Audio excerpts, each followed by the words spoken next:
Good afternoon, everyone. My name is Uwe Brandis. I'm the Executive Director for the Georgetown Urban and Regional Planning Program. Welcome to our public speaker series.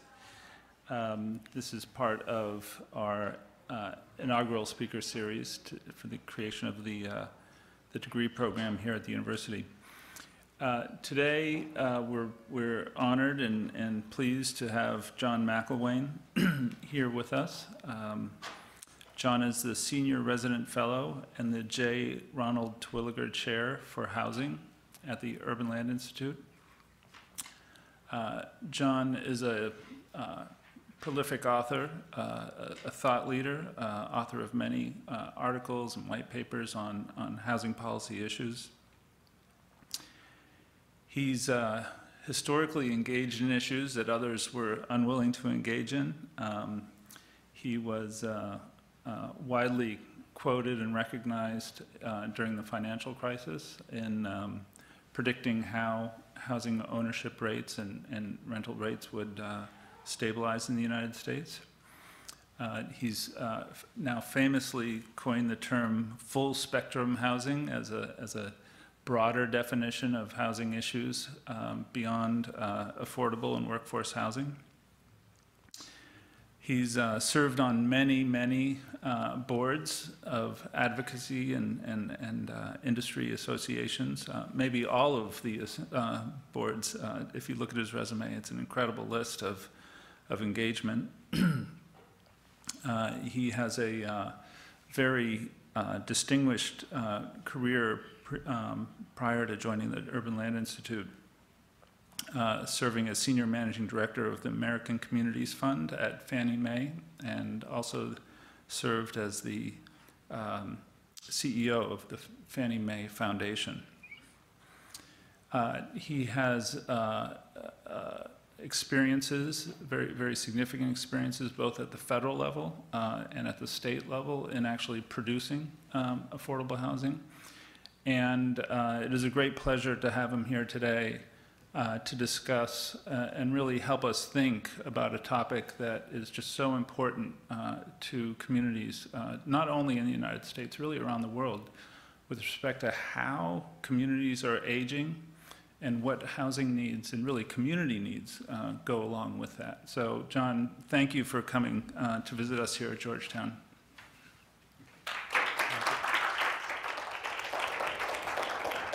Well, thank you. The honor is mine. I appreciate very much the opportunity to be here and speak with you. It seems like we have a small group. I think we have plenty of time. So why don't we just, if you have questions as I go through, hopefully you will. I can't imagine that I can answer all your questions or that I will be so clear that nothing will occur to you as confusing or questioning. But I hope you will, and I hope you'll feel free to push back. These are simply my ideas, my thoughts about this issue. And not everybody necessarily agrees with me. So let's take a start. Some basic facts that you may very well know, that the 65-plus group is the fastest growing group in the United States. What that means is that if you look at age tranches, between now and going forward, you can take a look from 2050, the group on the far right are those over 65. So the growth in the US population will continue. Each of the different age groupings will continue to grow, but the ones over 65 will grow the most dramatically of all. So this is actually a very significant shift that's occurring in our population. The population is growing older, but just to put it into some perspective, we still have the youngest population amongst the developed countries. And in fact, if you take a look at a couple of other countries, China, not a developed country, but a developing country, they have a very rapidly aging population with an even greater challenge to their ability to provide housing and support for them. Japan has a even more rapidly aging population. So we actually have the benefit of a fairly young population due in large extent to the large amount of people who've been moving into the country. So it's been a very positive for us. One of the things to keep in mind is that when I started working on this project, I was thinking about seniors. And one of the things that became very clear to me was that nobody over 65 wants to be called a senior. Now, maybe when you get into your 80s or something like that, that population, that's a more traditional population, as we'll talk about, and they are used to being called seniors. But the boomers are not considering themselves seniors. They will sign up for Medicare, and they will get their cheaper Metro passes, but don't consider them or call them a senior. We're not actually quite sure what to call them yet. We have some ideas. Actually, Mary Catherine Bateson, who's a wonderful social anthropologist, came up with emerging adulthood, or adulthood 2, actually. No, it's very interesting. Back in the turn of the prior century, around 1900, there were no adolescence. And sociologists had to create adolescence for us. Now recently, they're creating this concept of emerging adulthood, which are everybody in their 20s, who aren't yet, they're certainly not adolescents, but they don't yet have a mortgage, they don't have kids, they don't have insurance policies, they're still trying to find their way through the world. And at the other end, Mary Bateson is suggesting that we have adulthood 2. You've finished your primary career, you may not be retired, but in fact you're going to continue working, you're healthy, you're looking forward to actually a considerably longer period of time of not only just living, but being healthy at the same time. And that actually is going to be significant to the issues that we're talking about in terms of planning and housing, because the housing needs of this group are actually quite different from the housing needs of generations before and the housing desires. So what we have to keep in mind is that whatever it is that you think about in terms of a, quote, senior population based upon past statistics is not going to be played out the same way. The past is not a predictor of the future with regard to this population, and we'll talk more about that. This is an area that not everybody agrees with. There are many people in the senior housing industry who take the other side, that no, when people get to a certain age, everybody thinks they're going to be different, but they're always the same. I'm not on their side. I think, and a lot of other people think, that we have a new generation of people emerging into their late 60s, 70s over the next 10, 20 years that are going to act and behave quite differently. So let's take a look at the population of the whole. This is everybody who's over 65 to into their 90s. And actually, Uwe and I had the great pleasure of working with Uwe for many years at the Urban Land Institute. And one of our good friends' mother just turned 100. So we now have more and more people who are turning 100, which is not necessarily something that I aspire to, but some people may. So home ownership, the recession has hurt the over 65 population less than any other age group, particularly less than the under 35 age group. So there's still very high home ownership rates. Home ownership rates have gone from 69%, where they were in the early aughts of 2004. I think it peaked around 69%. And as Uwe said, I have been estimating that we'd get back to 62, 64%. We're now at 64.5% and still falling. It really wasn't a great act of prescience on my part. What I did was I did look back, and I looked at where home ownership rates were during the 80s and early 90s, and they have been between 62 and 64% for that period of time, and the country actually survived quite well. It wasn't really a crisis. So what we did was overinflate the home ownership, in my view, by a number of activities that ultimately cost us the price of the recession, the Great Recession. So we're now going back to what I think is going to be a longer-term average in the low 60s for some time to come. It may even go below that. We'll have to see. But there's a lot of forces in play at the moment. Incomes actually have stayed fairly high for the over 65 population, whereas incomes for the under 35 population have actually been declining. Employment over 65 actually holding steady or rising. Under 35, it's been declining. Household net worth also very high for the over 65 because they had the benefit of home appreciation during the years when housing prices were appreciating very rapidly. Obviously, those under 35 didn't get into a home or long enough ahead of time to really appreciate, to get the value of that, the benefit of that appreciation. So here you see the green line is 65 and over, and the younger is the blue line. And so what you see here is, this is what's significant. Following the recession, 65 and over continues up, and 35 and under drops, is dropping. And those are numbers that are a little bit, that's 2010, but the directions have been pretty much the same. Net worth, you can see the difference on the left, how the net worth for the younger folks has been declining, whereas for the older on the right, it continues to rise through the recession. And the poverty rate, this is a troubling aspect of this, because what you see here is the poverty rate for 65 and over has declined. It's bumping up a little bit. That's largely because of Social Security, Medicare, as well as many pension plans that were defined benefit pension plans, which are no longer available to most people.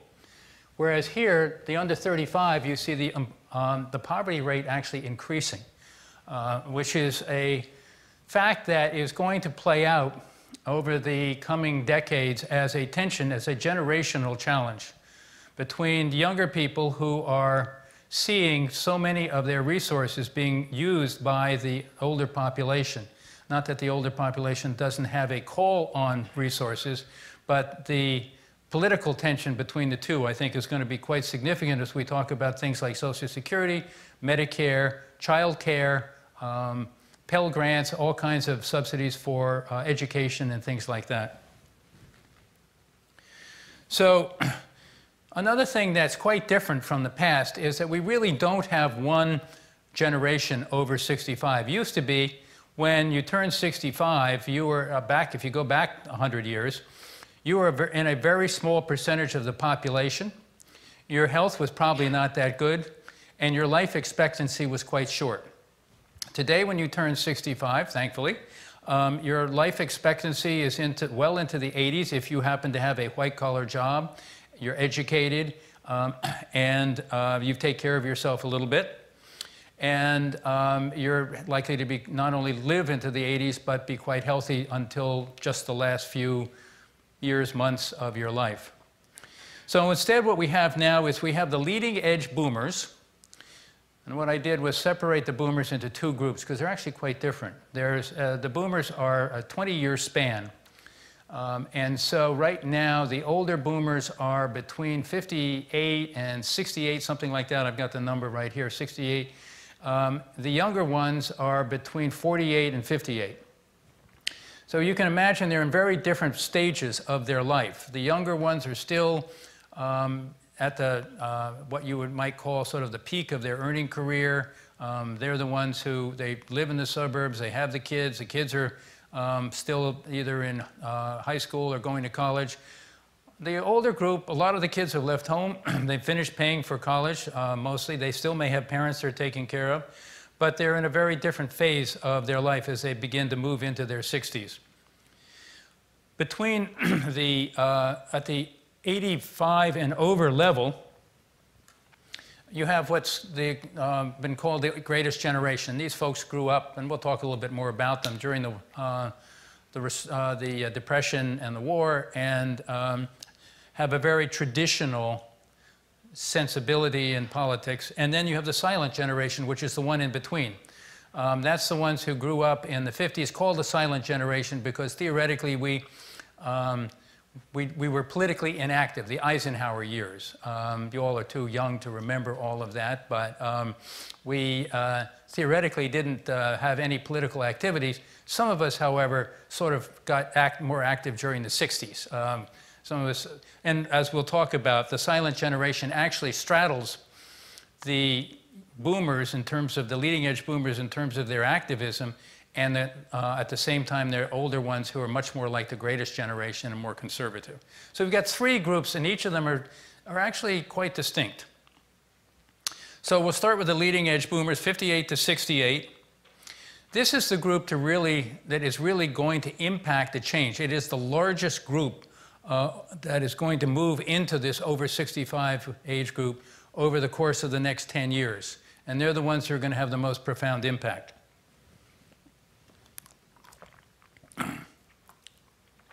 They're children from the 60s and the 70s. Remember, this is the group, when you read about the 60s and the early 70s, and you read about the civil rights movement, you read about the Vietnam movement, the drugs, the rock and roll, women's lib, all of these movements have been driven by this leading edge generation. You know, it's very interesting, having grown up in that, at that time, it didn't much matter. If you were either fought in the war or you fought against the war, and when I say the war, for us, it's the Vietnam War. But whether you were in Vietnam or whether you were fighting against the war back in the States, you were still doing drugs, you were still listening to the same rock and roll. There was a huge commonality, although a bitter split, between the two sides of the generations. We know that they're going to work longer. Their retirement age is, the official retirement ages may be the same, but they're getting new jobs, they're extending, they're staying on. They're healthier, more energetic. One of the problems that they have is that they're suddenly sitting down with their retirement planners, and their retirement planners are giving them bad news, which is they're going to live a lot longer. And they haven't saved enough. They got hit during the recession. Some of them have been able to rebuild their stock accounts, but their home values may not have come back all the way yet. A lot of them simply just don't have enough that they've saved. There's been a report released today about the savings ability of the American population, and it is not just focused on the leading edge boomers, but the numbers are really very, very troubling. The amount that many people have been able to save is quite low, inadequate in most cases, except for people who are earning over $95,000 a year. That population is doing fairly well, but below that, the middle class in this country is simply not prepared for retirement, particularly if they're going to be living so many more years.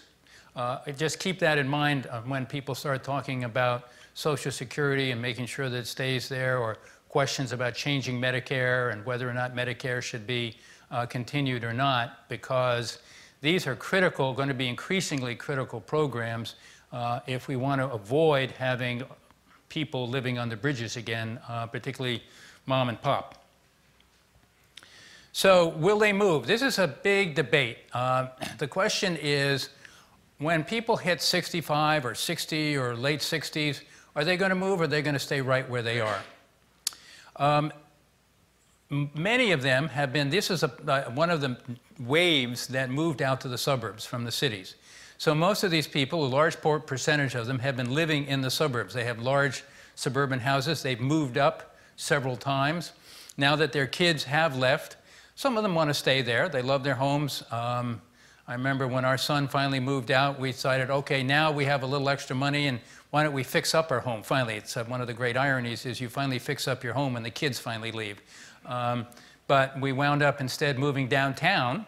We were living in DC at the time. We moved downtown. Our son moved downtown, so we said, okay, we'll do the same.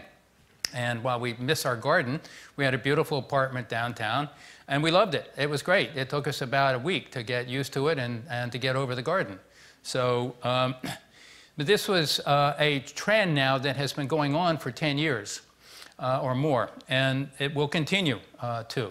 So there is a group of the leading edge boomers who are moving. And moving to the downtown. They're still working. They want, you know, traffic. Traffic's an issue. Why spend 45 minutes when you can spend 20 minutes walking? And at the same time, there are plenty who are staying in the suburbs. They love the suburbs. They've got their neighbors. They've got their friends. They're settled there. They may move. They may move to a smaller house, or they actually may move to one of the suburban town centers. Washington, of course, is a great example of the suburban town centers and the growth of the suburban town centers.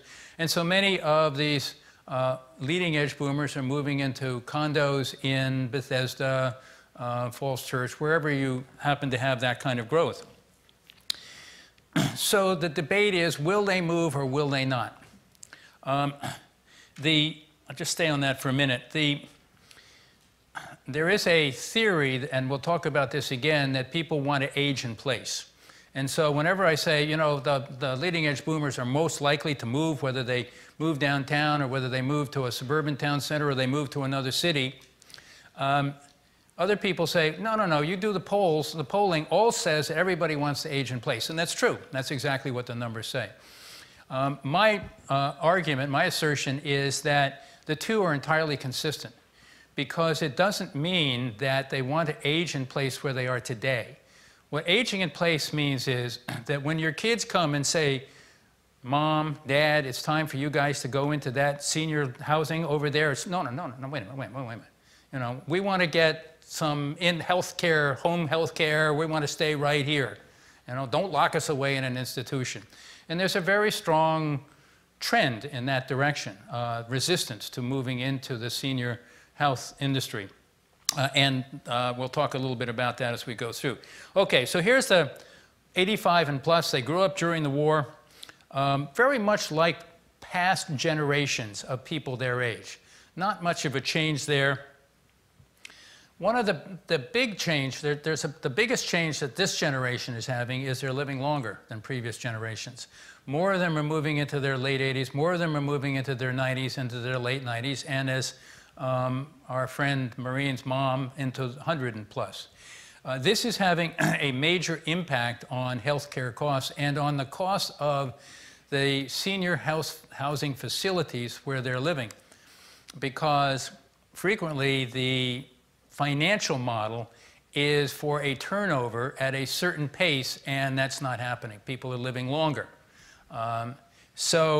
And as we know, the Medicare costs, the real challenge for Medicare costs is not for me or you. The real challenge for Medicare costs is for the last 6 months of life. Our ability to extend life at the very end is extraordinary, given the science that has developed around that. I won't go much further than that, other than to raise the question of whether that's really an appropriate thing to do to somebody at that stage, and an appropriate use of resources, but that's obviously a very sensitive issue and a very personal issue. So the question here is, what will happen as these people burn through their money, whatever money they've saved? And the answer is they will have to turn to their family, and if their family either is not there or does not have the resources, they then have to be the beneficiaries of help from the community, foundations, etc. But they will be ultimately relying on Social Security and on Medicare and Medicaid. And there's a growing number of people in that fix. So one of the questions from a planning point of view is, if you have an aging population like this, where is it easiest to take care of this? And we'll come back to people like this. We'll come back to this. But just think about, where is it easiest to take care of a senior population? The group in the middle, the sandwich generation, is 69 to 85. And as I talked about, they really have one foot in each generation. Tina Turner, Mick Jagger, Harrison Ford are all silenced, but you might think of them more like a leading edge boomer. You don't think of them as an older generation. So they are, in some ways, a canary in the cage. What happens to this generation will start to show trends that I think the leading edge boomers are going to start to follow in larger numbers. And here the question really becomes very critical, aging in place, because as this generation, as people turn in their late 70s, where they become a little bit less able, or in the early 80s, depending, then the question is, do you sell your home? Is this group going to sell their homes in the suburbs and move into a senior center? If their homes, luckily the home prices are now coming back up again, but still many of these homes either are underwater, or the amount of equity that they had anticipated to use for their further retirement is simply not there. So again, they have a financial issue that's a crisis, that is a challenge, going to be a challenge for communities and cities around the country. So this is a population that really is important to watch because of the question of whether they stay where they are.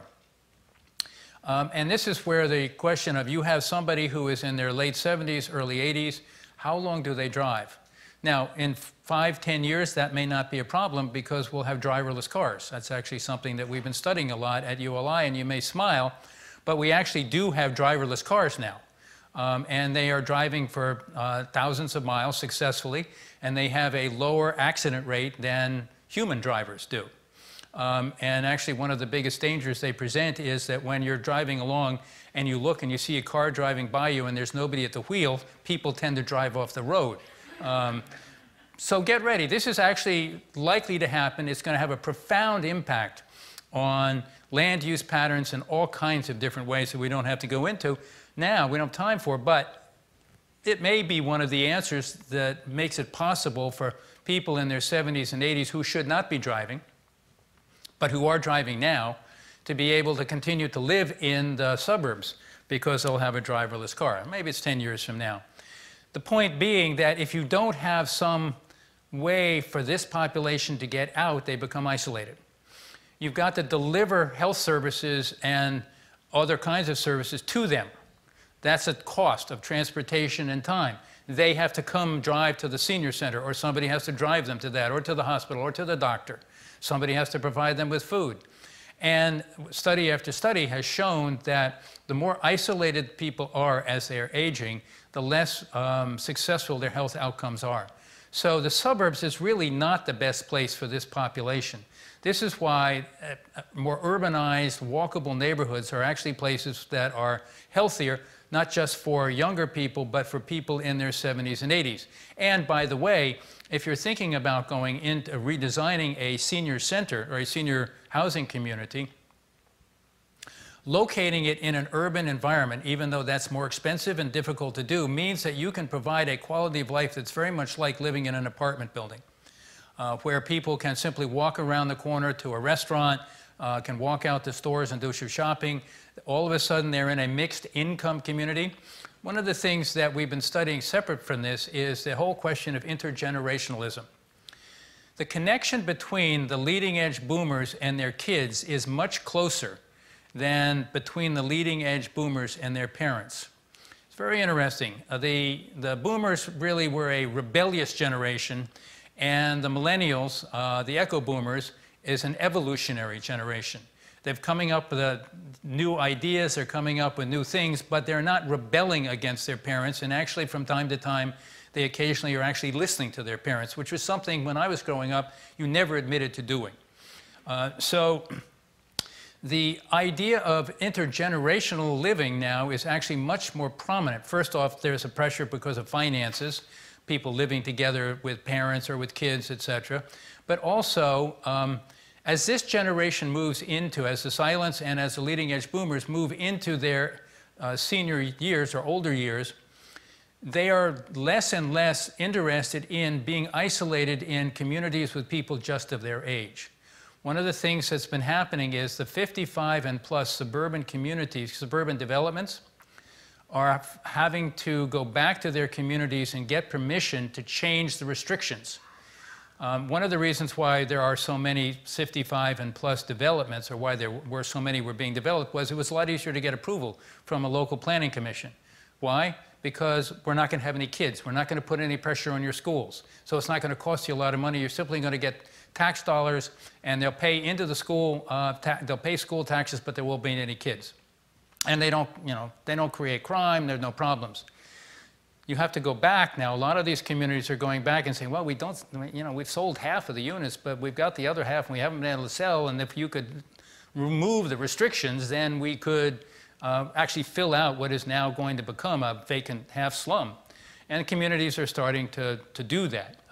But the reason is now that part of the problem is the next wave of people moving into the 55 and plus age group or the market aren't interested in being alone. They want to be with kids. They want to have, they'll accept the noise.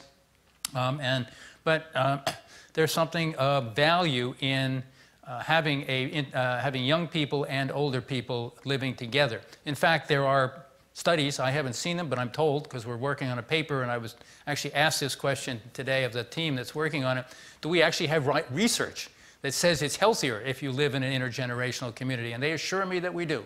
So, you know, you have to take a look at it and see how much that actually impacts it. But the point is that people like it more.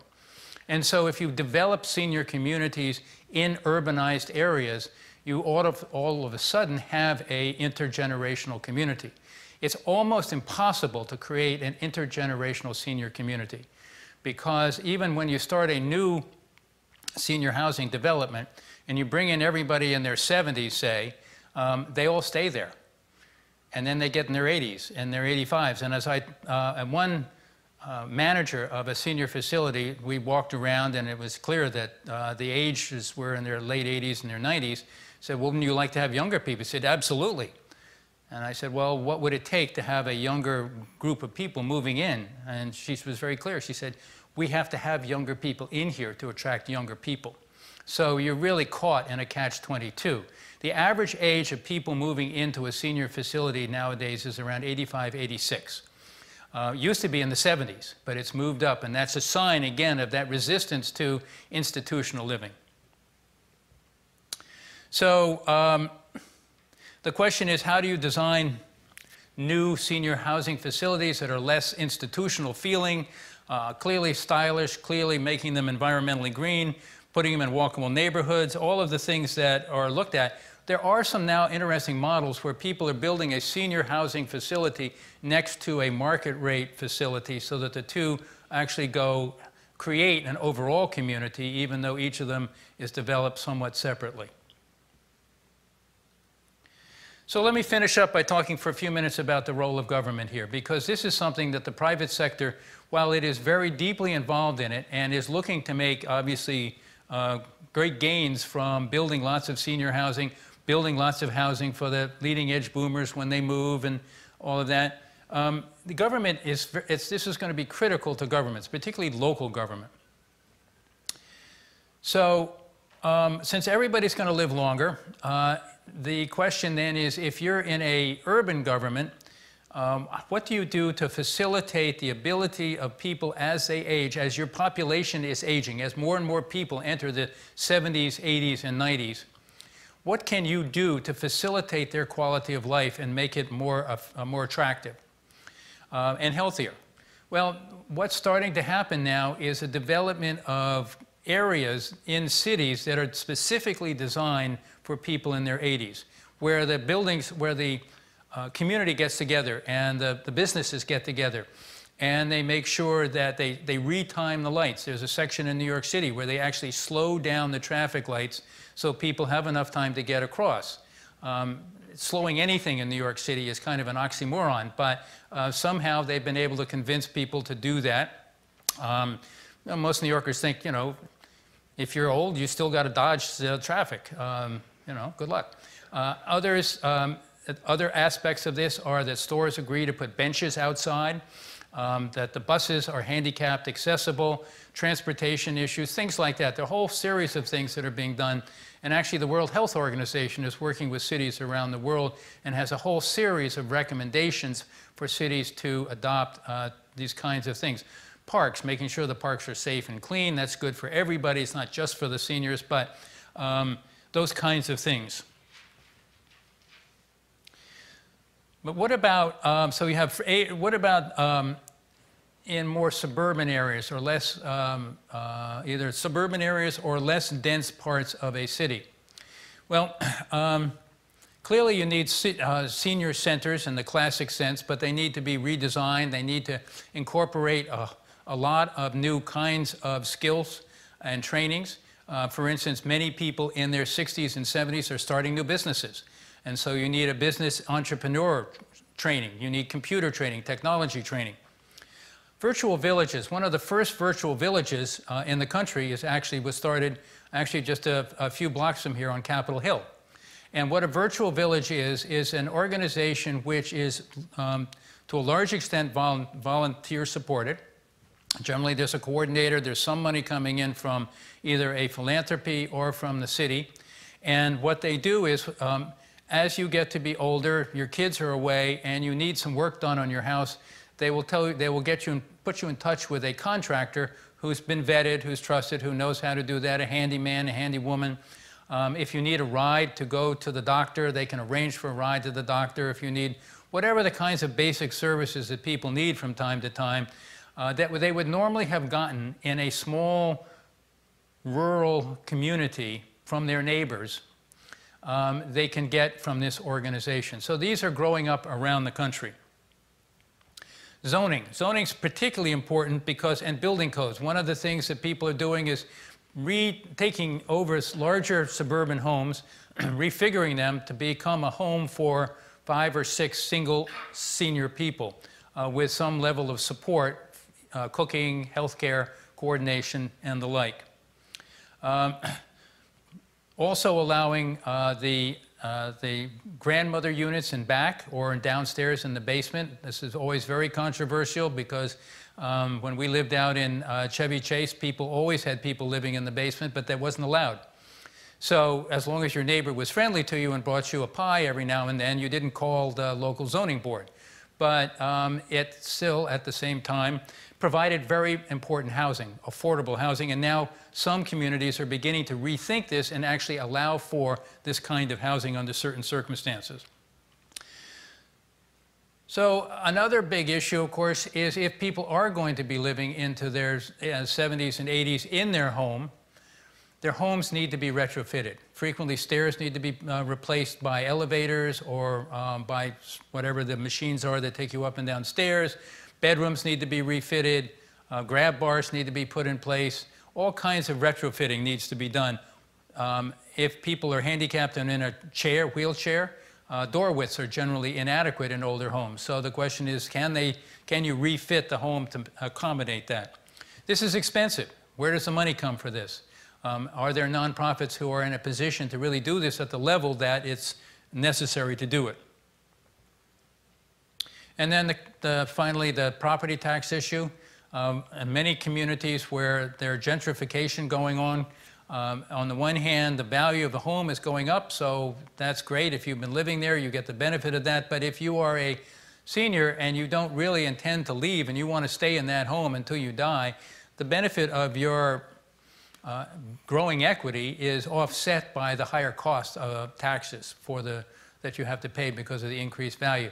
So one of the things that many communities are doing are beginning to cap property taxes for that. Another issue, though, that's really important to keep in mind is that if you have a community, a suburban community, and you see the population is aging significantly and not moving, what you run into is an aging community, both in terms of people, but in terms of properties and in terms of upkeep. The studies are very clear that people in their late 70s and 80s who are living in the suburban and the homes that they've been living in for a long time do not maintain them the same way. Both they don't have the resources, they don't have the interest in maintaining the value, and they don't have the energy. So you don't get the kind of turnover that is necessary in communities to have young people come in, young families come in, to keep the community vibrant and alive. So it's one of the things, the balance between supporting the people who are aging, who you want to keep because they're your citizens and your neighbors. On the other hand, you also want them to sell their homes so that younger families can move in and you can have that energy and the people who are fixing up their homes and taking care of the community. So balancing these is very tough.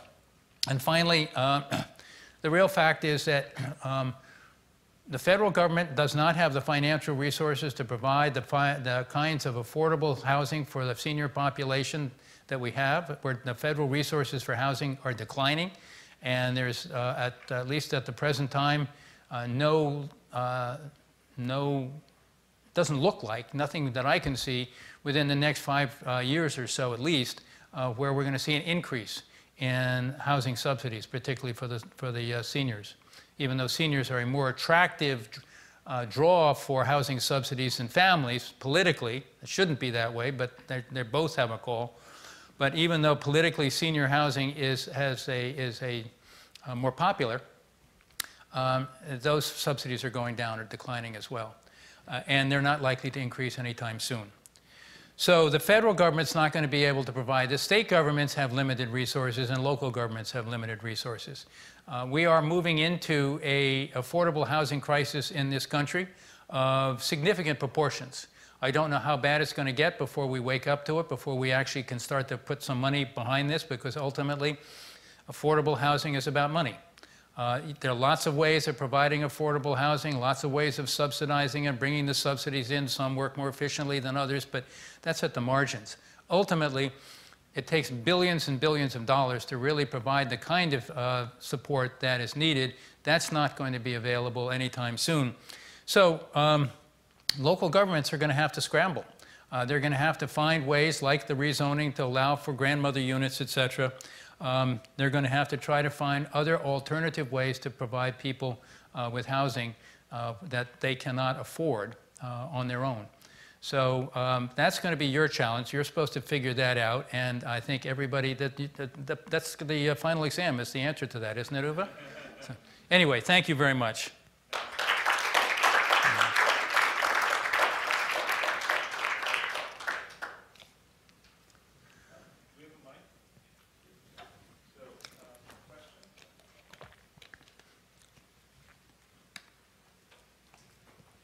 There's one right over here.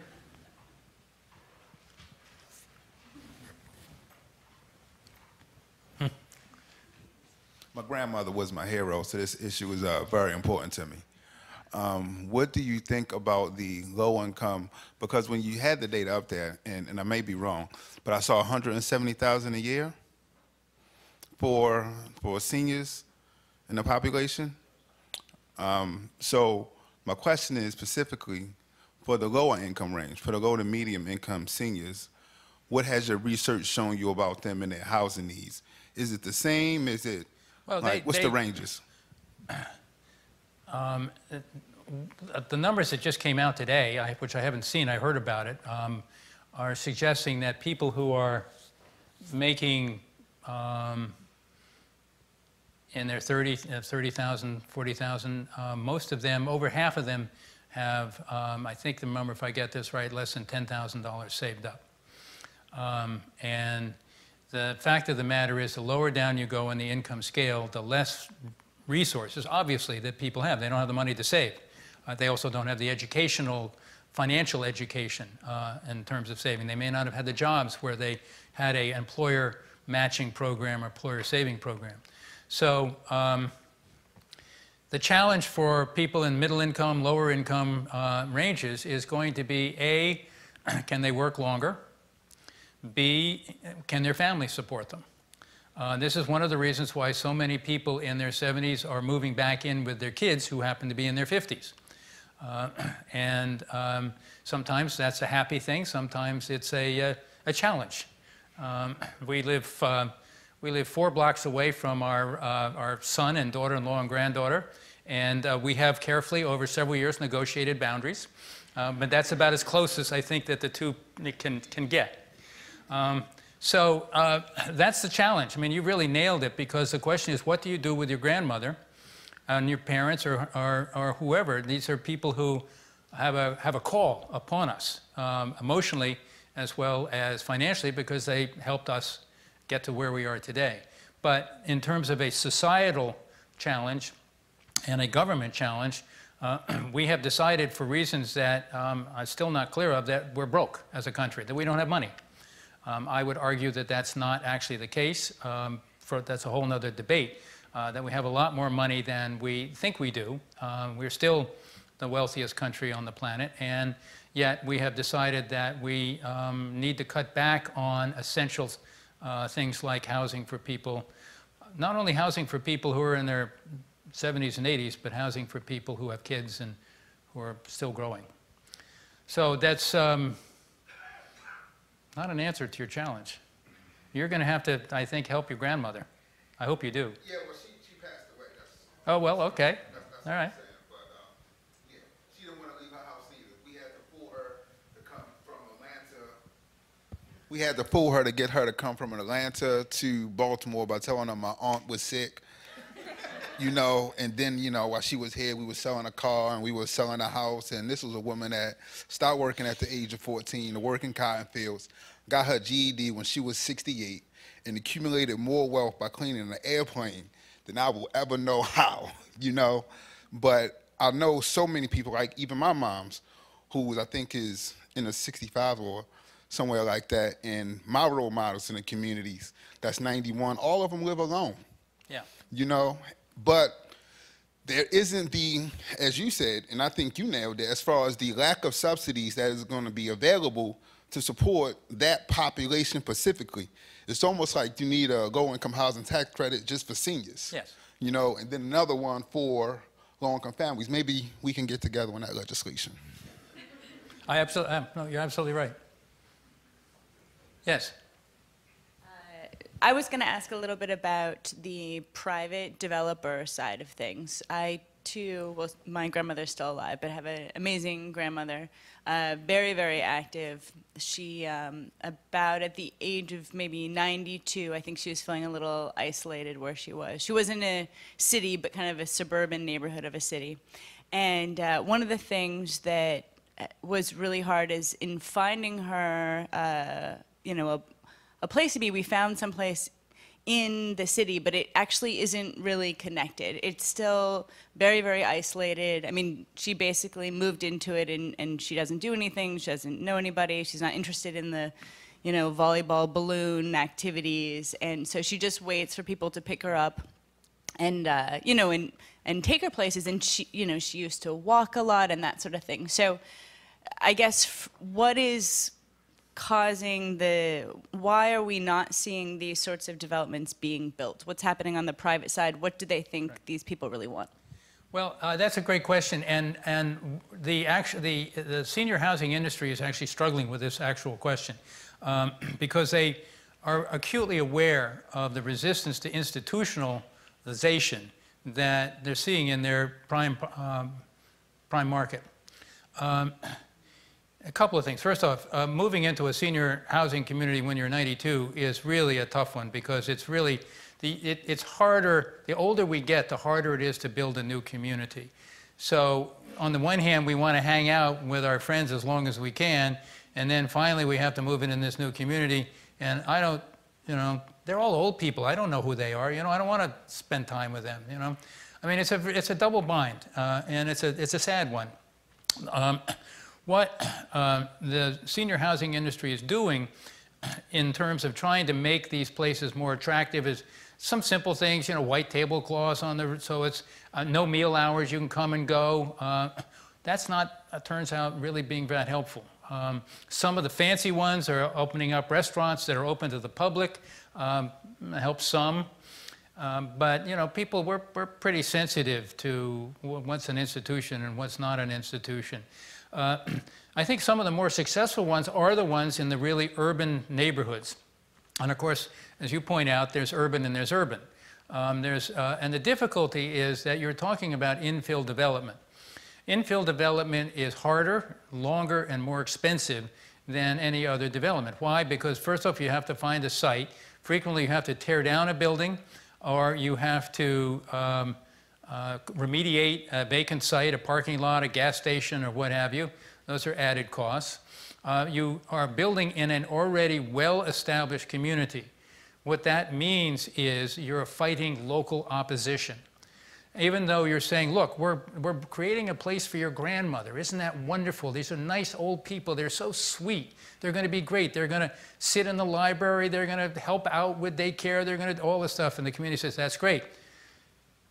Not here. Why? Because people always don't like change in their neighborhoods. It's just a natural element. It's very rare. So even though you may have some advocates for it, you're going to have a lot of people against it. So it takes longer. Construction standards are higher. Costs are higher. And so it then tends to be something that's only an upscale, that's available only to people with a certain amount of wealth and income, and not affordable. So the affordable ones, the more affordable ones go where it's easier to build, less expensive, and consequently, frequently, in neighborhoods that are less user-friendly, if you want to put it that way.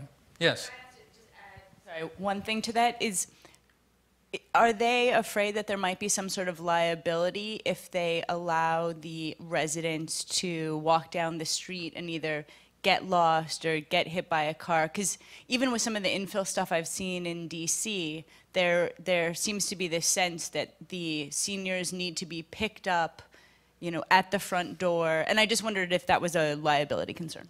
I'm not sure that's a liability concern. It may be in some people's cases. You want to know one of the ugly little secrets about this world? We don't like to hang around with people who are really old and frail. Maybe if it's my grandmother, I'll do it, but it's upsetting. We still live in this crazy youth culture. It's not, you know, we're getting a little bit of understanding about people, that there's some wisdom in people in their 70s, and maybe we can take, you know, listen to them and learn from them. But when people get frail, we get scared. And it's a very fundamental issue in our culture, I think, because it's the fear of death. None of us are willing to face it. You know, it's as if none of us are going to die. You know, turns out nobody's figured out a way around it. But we don't want to be reminded of it. So a lot of that, I think, is I don't want people like that walking around on the streets because, you know, I happen to live in a neighborhood where you get run over by the baby carts and you get run over by, you know, men and women driving around in their little electric vehicles. So it's very intergenerational. And it's great. I just don't like getting run over by either one of those. But this is Brooklyn. You know, Brooklyn is the classic neighborhood we want to grow up. But you try to build anything in Brooklyn, even for seniors, and you're in for a 3 to 5 year war. So just the nature, plus the costs of land and et cetera. So it's, the industry recognizes the value of infill development in these kinds of communities. It's hard to find a way to make the numbers work. What they're doing is trying to be in places where, in one model, or some models that people are doing, is they'll build both a market rate house development and next to it a senior. And if it's a community that's near a university or something like that, they can market the market rate housing, students and the like, and you get a nice lively mix. We have some examples of that. But it's a tough one to find that balance. Yes? It seems to me there's two kinds of approaches you need to address this. On the one hand, you do need certain kinds of places, communities for people to live that provide, you know, specialized assistance as we need as we get much older. And those are least successful when they're focused entirely on that. That the most successful are those that provide sort of a continuum of care kind of approach. That is, they allow you the opportunity at a younger, older age to live independently, but also have assisted living should you need it, and also have acute care. And there are places like that that do quite well, in part because they get a healthy younger population who want to be there and know that they don't have to leave their community if they get sick. They can move into assisted living, they can move back. They can be in assisted living and go get acute care and come back. And that's a strong appeal. One difficulty with that, of course, is that's got to be a fairly large facility to work. It's got to have, you know, a certain scale, and below which you can't really make it work. And so that argues, and the economics of that tends to argue for, number one, having a fair amount of land you can work with and all that. And again, they've tended to land in places where you're in an isolated suburban development because that's what's cheap to do. But in fact, they would be more successful if they were in an urban environment where people actually could walk outside and walk to places. But they're frequently in places where they're surrounded by parking lots. So there's that kind of thing. And my experience is, having tried to do this in an urban area for a number of years without yet success, is that local opposition where I was not a problem. That would not at all be a problem. But the economics of it really is a problem. Yeah. And all the other kind of things that you were referring to are a big deal, because now I have to get enough land together. Even if I can use existing buildings, which there's some opportunity for, it's an assemblage. Right. And the financing that's available for this is not particularly helpful. So, you know, the policy change that would make the biggest difference is if we had financing, you know, and some kind of help, federal, state, local, whatever, that could make it more advantageous for people to do this sort of thing. Whereas if you want to do a one-off senior housing thing using tax credits, there's a lot of ways to do that, but you mostly build something that is not as useful and not as successful in many ways. The other kind of thing we need is the opportunity for people who say, you know, they do want to live at home. And you know, they need help, and because it's expensive to build the other thing, more and more focus has gone to this: how do we provide services to people in their community? And again, there's been experiments on this, but again, this is something that works better in an urban environment, because there you're near, you can more economically do it, people are closer together, so you really should be promoting this at an urban level. Unfortunately, all these things really point to urban solutions, and we have almost nothing right now that's helping to do that by way of any of the programs you have from the federal level on down. And it seems to me that if any of this is going to work, you really do need pretty significant policy change at the federal and state level. Well, you just gave my talk. Thank you very much. I agree. You're absolutely right. I don't know really what to add to what you've said, because I think you've really pointed to the challenge of how to do it in the kind of community. You have to go, if you're going to do it urban, you have to go vertical, and that's expensive. You have to do a high-rise. And there are some who've done that, but again, that's mostly for the upper income, because it is expensive to do and takes time. Or it has to be part of an overall redevelopment of a whole parcel of land where they're going to build stores, offices, housing, and things like that, which is a long, convoluted process, but can work as well. And the financing issues are, you know, there are, you could argue there could be FHA or Fannie Freddie programs, although Fannie Freddie, of course, can't do anything new anymore. Their hands are tied, and we're a long way away from having a new federal agency to help out in that area to try to provide that kind of financing. But in time, you know, there may be enough, you know, as this issue gets to be more serious, there's more likely to be more pressure felt. But that's the talk, we're talking about years, not anything that's going to happen this year. Yes, who's next? Yeah. Oh. Hi. As kind of a follow-up to that and what you had mentioned earlier about zoning, other types of local legislation that could be passed to help either incentivize, you know, the right-sized development for a community, or just set a good precedent or framework for getting what you've been talking about accomplished. Have you or the center identified any cities or metros that are implementing zoning that you think is going to help lead the way for more progressive development, or, you know, either in the U.S. or outside of the U.S.?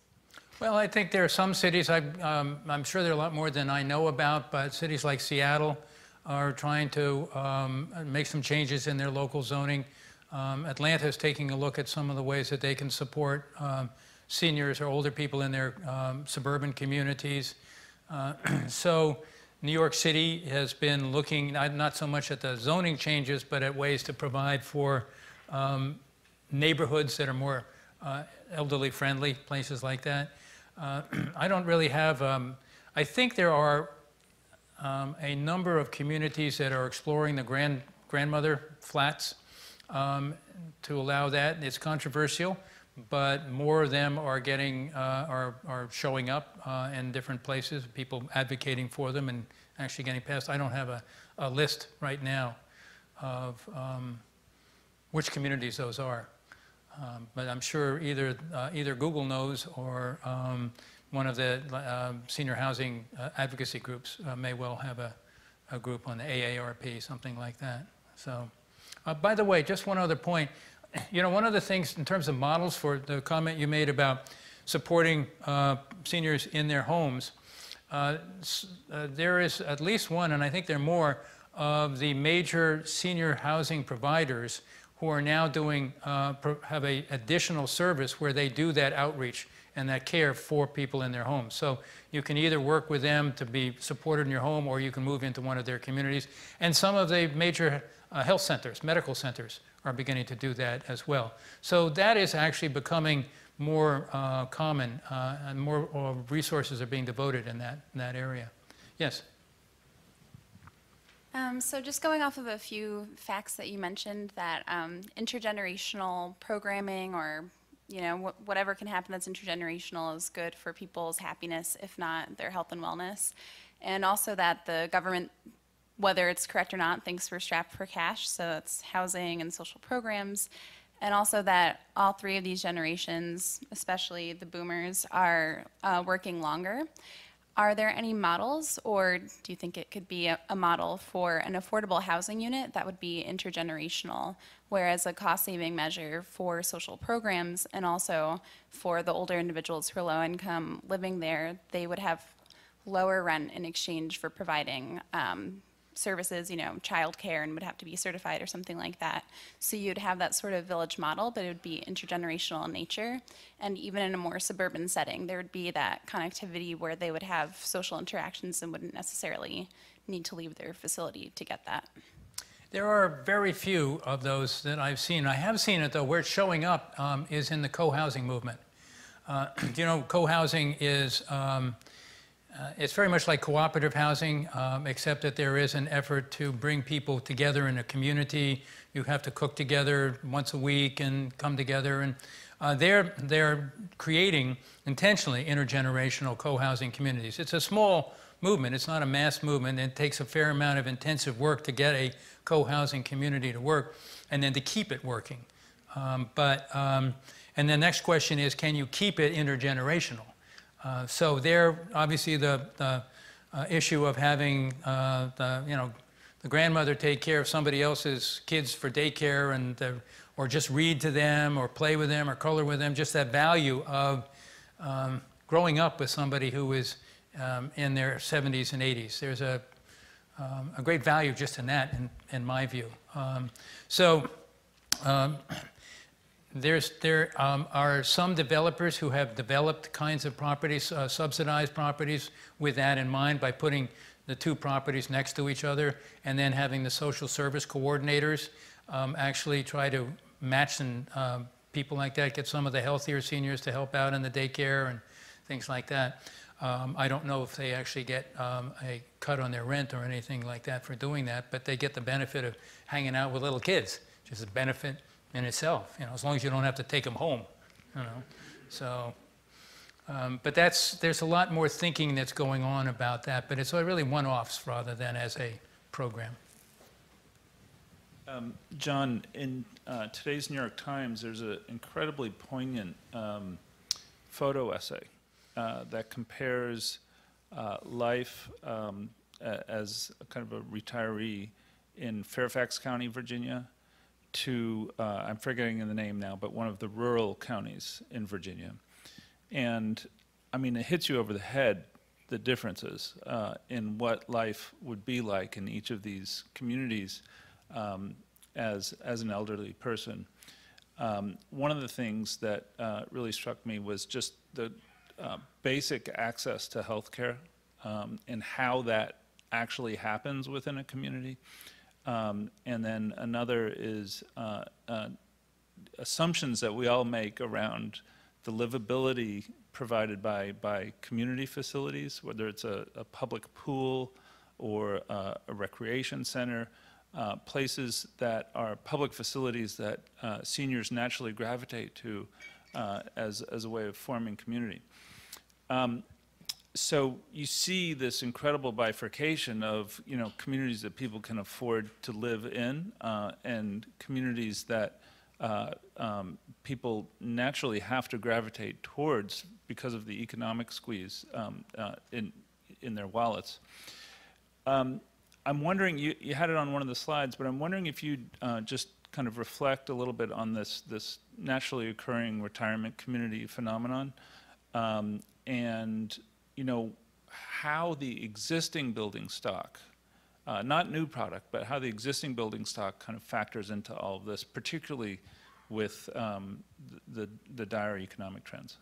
Particularly with the dire, in the context of the dire economic trends of Well, one of the things about rural communities that if you haven't lived in one, you don't really understand. They're very tight communities. We have a home in Maine, and we've been there for, we go spend a lot of time there. My wife's there right now. And we have neighbors. And actually the street, the road that we're on is a NORC, a naturally occurring retirement community. The average age is well into the 70s. We're the young folks there. When I was writing the report for this, I called up our next door neighbor Nancy, and I said, so, because she's around taking care of everybody and taking them food and taking them up, you know, and other people take them, amazing stories. And I said, so what is that called? And she said, oh, it's called tending in. And we tend in for people. What that means is that we're not responsible for them, but they can call on us and we'll help them out when we can. And of course, now the problem is, though, that community is getting so that everybody is frail and needs help.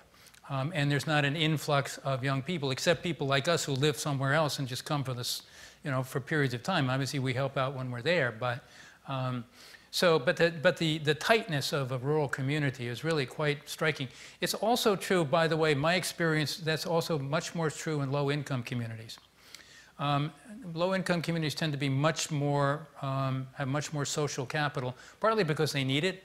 This is one of the reasons why trying to rebuild neighborhoods, tear down the housing and bring in new housing is both valuable but also upsetting, and because when you move people to another neighborhood without moving their neighbors and the store owner who's willing to give them credit until the Social Security check comes in and all of those kinds of things, you really put a lot of stress on people and undermine cohesive capital. One of the most tightest communities in the country were the communities in New Orleans, which is one of the reasons why the devastation of Katrina was so severe and so many people really desperately needed to come back. So in the suburbs, you tend not to get that much. In middle-class communities, middle-class people tend to have lots of friends, but they tend to be more dispersed. It's not the person next door.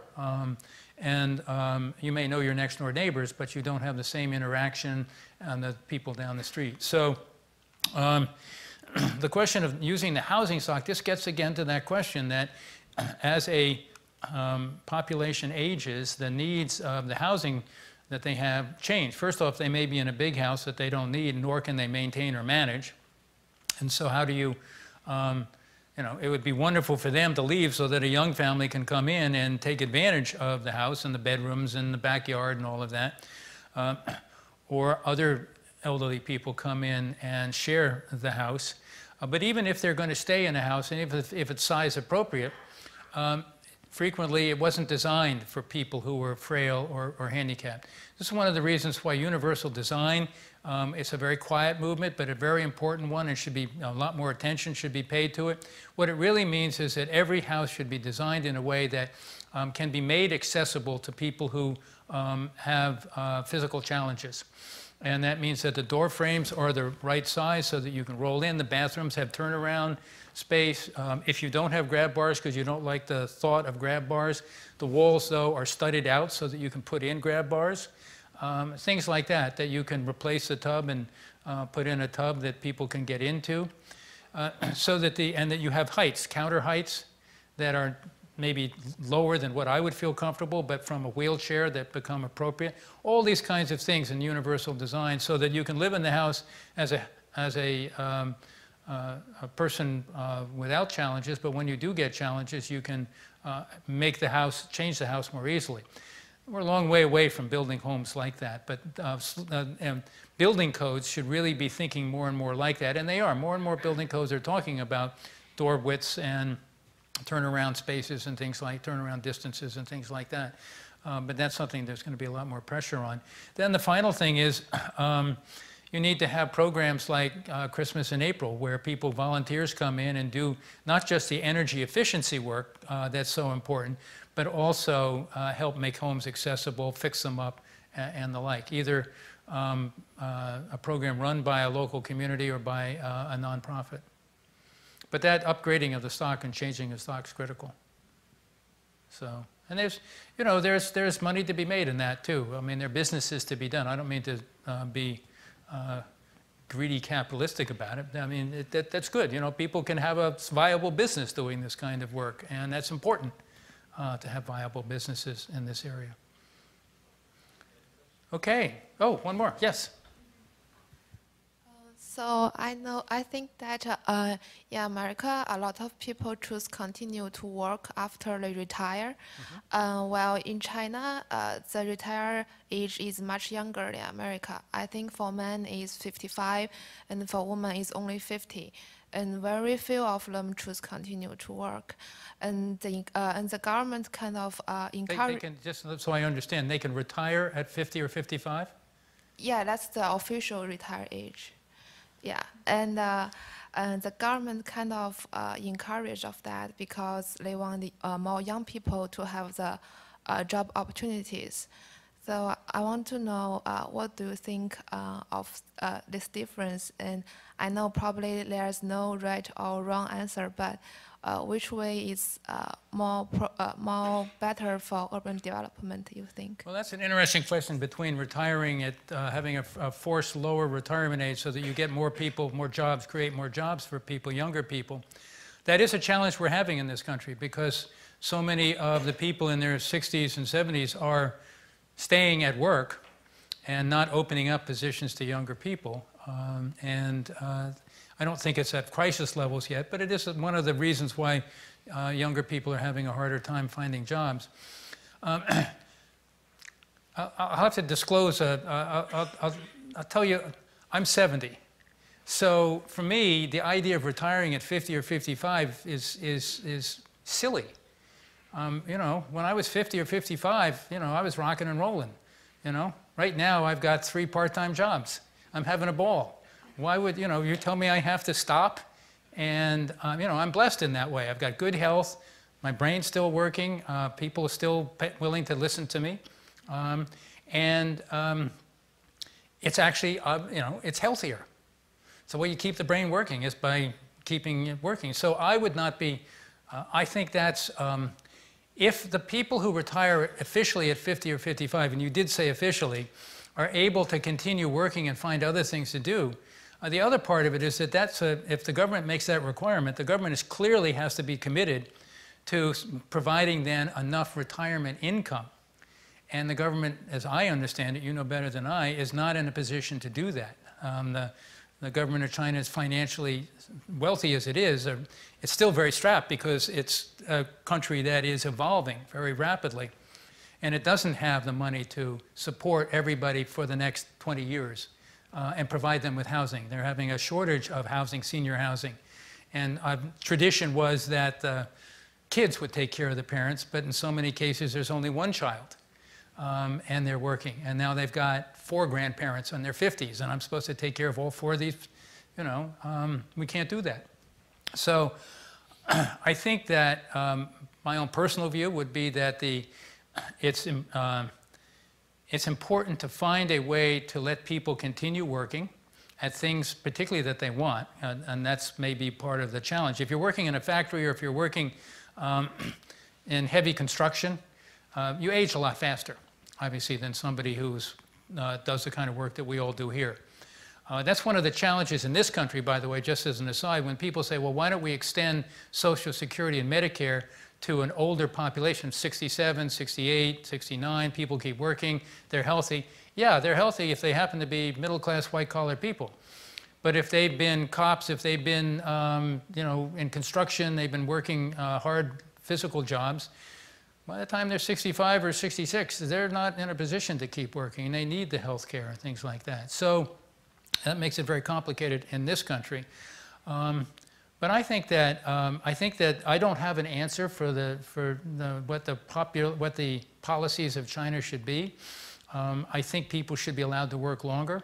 I think they should be encouraged to work longer for their own good as well as the country's good. And the challenge is, how do you create enough jobs? And that's something I know the country is working very hard at trying to do, particularly with the incredible immigration from the countryside into the cities to try to create enough jobs in the cities. So I don't think there's a good answer for that. I don't think it's I think it's a real conundrum. Either way you go, you win and lose. But it's a very interesting question that you raise. So thank you. Please join me. Okay. Thank you all.